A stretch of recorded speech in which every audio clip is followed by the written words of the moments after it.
Like take the rappers, for example. Even and some of the rappers don't even know that this is happening to them, right? They think out of nowhere that someone wants to give them a deal, right? To make them or empower their music or bring their music to the surface. But it's bigger than that, right? Some record exec got a call from some other big cat who got the big bag, who tell the record exec who to get a bag to, who to promote, who to bring to the forefront, right? So this ties into sounds. Sounds are controlling the minds of the weak. So if you know anything about sounds, music is a powerful tool, because music syncs to the conscious and the subconscious. You feel me? What you say have power. What you think has power. It has an effect on your mind, body, your whole form, right? So they give these artists, no disrespect to Cardi B, like Cardi B, but they think someone else is giving them an opportunity. I ain't gonna use Cardi B because she probably got in the door. And like I said, no disrespect to Cardi B. Much respect to her for being where she at. But I'm just using music. How music and sounds control the minds of the weak. You got these rappers are dying because what they speak comes back to get them. Who they speak it towards comes back to get them. Right? So if you look at the music industry, all the rappers are mostly people that has a large following, and most of their followers don't even know who these people are, really. Most of these artists' followers haven't even read their bio and don't even know their middle name, how old they are, nothing, right? So they are drawn to the sounds that these artists are making, because these artists are sitting back. This is what these artists are doing. These popular artists. Believe it or not, most of these big artists in the rap industry, you would think that, oh, they already popular, they got a lot of money. They're not looking at the underdogs in the music industry, or the little guys who ain't making no noise, shall I say, right? But they are. Being that they already popular, they can look at everybody, see what everybody at the bottom doing, pick out what they like, and then use it with their popularity, and it grows. Getting back to the game, right? Sounds. These music execs, these music labels, they are only promoting for you to keep making the same sounds. They want the same sounds that are coming from your music. It's not, your music might suck, but they want that sound because they know that sound is attracting a large group of people, and is creating, it's hacking the minds of the weak. It's hacking the minds of the young ladies and some of these grown women's out here. It's hacking the minds of young boys, elder men out here. Shit. You feel me? So these artists think that they are put in position to continue making music, but they are really put in position to keep making the same sounds. So people, pay attention. Not only are you going to war with the community, the government, and everything and everybody around you, but what you hear attracts people or things or large numbers or large groups. You feel me? That's why you see all these young boys, these young rappers dying. Right? The record labels are giving the money to the young boys who have a following, and depending on the sound from the music, what type of frequency is given out, they see ahead of time where it's gonna go. But they're not focused on where it's gonna go. They only focus on making a crowd or getting a group of people to synchronize this certain sound so they can get watched on it. Then they will start acting on how this sound is making them, how the sound is tuning them. So these record labels and these music execs and the ones that's in the shadows, they're not giving these rappers, these people you see that's in the music industry, they're not giving them money, or they're not putting them to the forefront for them to continue making music.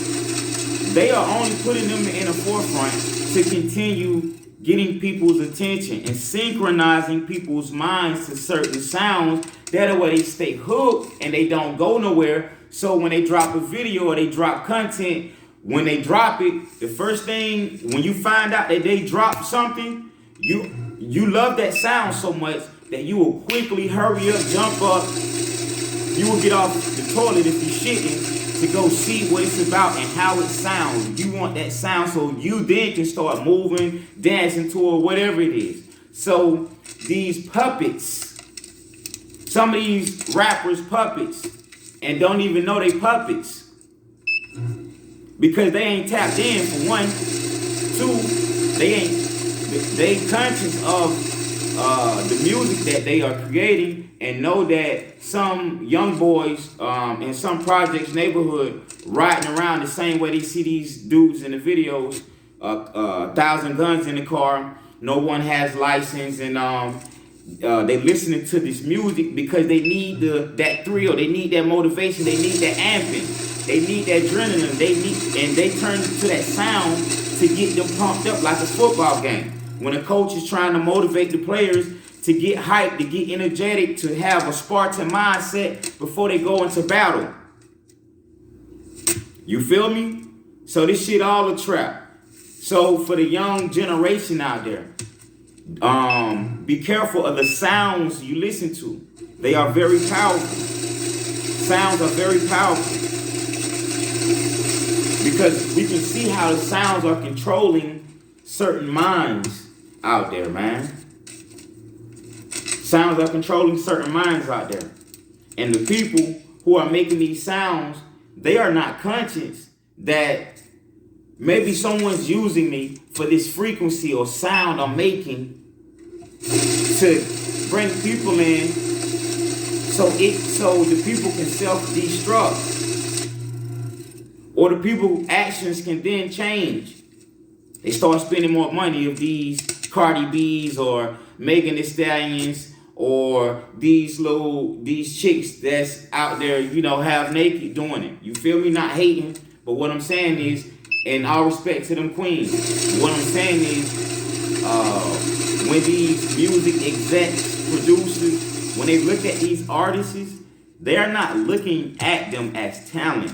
They are looking at them as spokespersons or spokespeople to bring the crowd. So they're using faces and sounds because they know this person.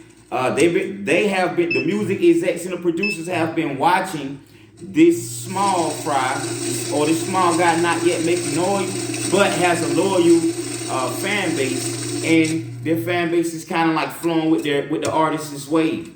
So to maximize the group, the music execs or these producers then lock in, noticing if they fund the movement like the government do across these other countries. They fund certain militias or certain parties to overthrow. They call it a coup. So they can then come in, and once the artist is gone, those execs can then monetize and control where that traffic that the artists accumulated in another certain direction now. All they gotta do is hit them with somebody that makes almost the same sound. So these artists are being strategized against and they don't even know it. They don't even know it. Because they ain't really tapping in. For one, a lot of these motherfuckers only just getting the money only to go back to their neighborhood to shit on them or start some type of bullshit ass war. Like these young boys getting this bag in this music industry, like they like some of the dumbest motherfuckers you can ever see. Because, you know, as black people, we cry when we broke. We want the money. We say how we need to do this and do that to get the money. But when we get the money, it's like niggas' minds go right back to the same shit. Right? Instead of niggas going to buy diamond mines in another country or buying land or creating their own ports so import and export can happen. Instead of them doing shit like that, they rather fucking pay some young brother the same age or younger than them to go kill another nigga on the next street because he said something, he said a sound or he said it sounds that triggered his emotions. So some of the populations have hacked minds and only moving on emotion. Emotions control their actions. You know what I'm saying? So, gotta be careful out here. And this message was really for the young generation, the ones that, you know, quite don't know yet how sounds and puns are used in this game of life, in this web of life. You know what I'm saying? People will fund your destruction. They're going to give you the money and you think they're promoting you, but they're really just thinking about what can come behind you, meaning more people. So if they fund you, just one person, and gain 1 million followers, once the artists get assassinated, they can then direct the crowd and they have more than you. They just funded you and got 1 million subscribers. 2 million subscribers, 4 million subscribers, 5 million subscribers. Once you out of the box, and they only had to make one investment. Once you out of the box, they got those 5 million subscribers. Because those 5 million subscribers are gonna come to the platform where that artist was at. And once they lock in, they locked in. They're gonna lock, once you out of the way, they're gonna lock on to many other artists that makes the same sound. Who was alike, just like that. So you're getting strategized, you're getting hit 5-6 times with one fucking stone. One fucking stone. One stone is knocking millions down. One stone is knocking millions down. All they gotta do is fund it and find you. Find you and fund you. Go fund you. That's all it is. They're funding you to kill yourself. Like, niggas ain't doing boss shit in the music industry. You feel me? Like, I would be on some real power shit if I was in the industry. I would work under a label only to sit back, get all of the knowledge I can, look at all the details I can, look at all the inner workings I can. Keep my head down, keep my fucking mouth shut, see what I need to see, don't see what I need to see, so they won't think I'm a threat, won't even look at me as a threat. You hold your head down and look like play a fool, they'll think you a fool and think they're getting over. 5 to 10 years, 15 years, go back, buy the label, fire everybody that's connected in it or to it, and then rebuild it, and then do that, repeat that until you own all the labels. So it's one fucking network. And everybody, all your people's in. or everybody you can trust in, like-minded, intellectuals, whoever. That's how the 1% do it. They crushing businesses, buy them out, reestablish everything, or maybe just change one thing about it, regrow it, look at someone else they want to take over, take that over, and like Amazon, they so many small chains all on one ship. So you have a powerhouse. This is why Jeff Bezos is considered who he is. Because people don't understand the strategy behind, even if you micro buy, you are still winning. Even if your business is small, you are still winning. Even if you take small profits, you are still winning. Take this, buy this, buy that. It's okay if it's not popular or known. Just continue buying small businesses. Continue buying them up. So that way you then own the whole chain. So then you are the one who controls all the chains. Now you can sell if you want to. Now you can pull in the workers if you want to. You feel me? Now the big players, they was gonna take over that, but you beat them to it. That's how they winning. They buy this small business, buy that small business. By the end of the year, the end of the 5 years, they done bought 200, 300, 500, 600 little small businesses, changed the name, and y'all didn't even know it. And this is why they 1% is the powerhouse. They bought all the small chains. And then the small chains then is already got to supply the big chain, or they in direct contact with each other, so they controlled by the same machine. They got to go through all the same processor. You feel what I'm saying? You win. Unity brothers who got the bag, who are already there. Unity. Buy these small chains. Take over the land, the field. Take over the field. You must own all things around you, behind you, beside you, and let no one know that you own these things. Don't boast, don't gloat.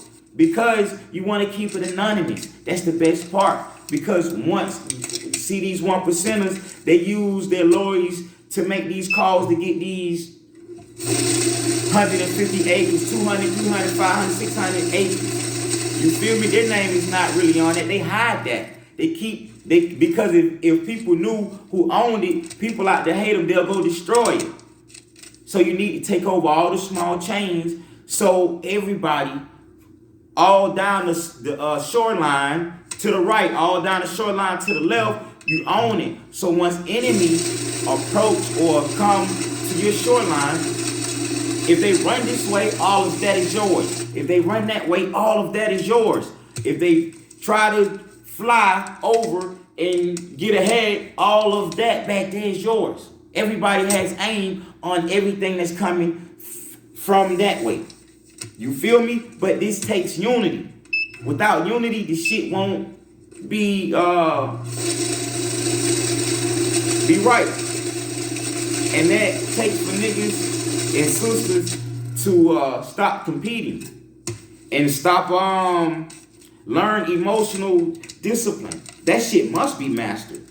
If you're not mastering emotional, and that's a hard thing, and that is infinite, and all things are infinite. But because the longer you live, the more you progress and the more you change. So you constantly gotta build your self-discipline every day, every second. You must make that a mind exercise and a body exercise. Don't only just work out your flesh.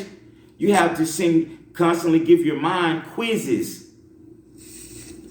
Even if you creating them in your mind, and you're like, oh, this is some crazy shit. This shit don't work. Do it every day. It's getting you to see the dynamics of everything around it, in it, and understanding. So you put yourself through that little small. This is a small test. Even if you take a little pinch from something, a little poke and a little blood come out. So what? It's a test. You survived it. Peace to all the gods and all the goddesses, and those on the journey to being chosen, and all people are chosen.